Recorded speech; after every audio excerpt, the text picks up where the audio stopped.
अंत्यसंस्कार होण्याआधीच विलिनीकरणाची चर्चा कोणी आणि का सुरू केली? सुनील तटकरेंचा सवाल। भाजपसोबत सत्तेत जावं हीच दादांची 2019 पासूनची इच्छा। माझाशी एक्सक्लुझिव्ह मुलाखतीत तटकरेंची तोप।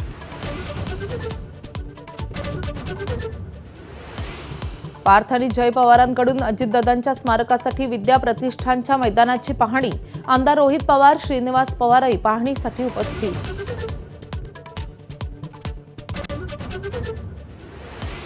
उपमुख्यमंत्रीपद आणि राष्ट्रवादीचं राष्ट्रीय अध्यक्षपद सुनेत्रा पवार यांच्याकडेच राहावं अशी आमची इच्छा। रोहित पवारांची रोखठोक भूमिका।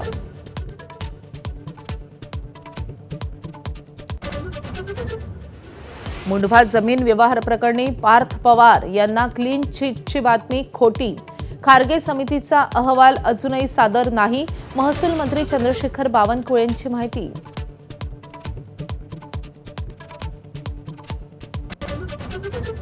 32 तास मुंबई पुणे एक्सप्रेस वे ठप्प। प्रवाशांकडून घेतलेला टोल परत करा। वाहतूक कोंडीवरून राज ठाकरे संतापले। सरकारचा कोडगेपणा अनाकलनीय असल्याचा हल्लाबोल। विरोधकांच्या आक्रमकतेमुळे लोकसभेत भाजप बॅकफुटवर। पंतप्रधानांच्या भाषणाशिवाय लोकसभेत धन्यवाद प्रस्ताव गुंडाळला। पंतप्रधान नरेंद्र मोदी राज्यसभेत भाषण करण्याची शक्यता।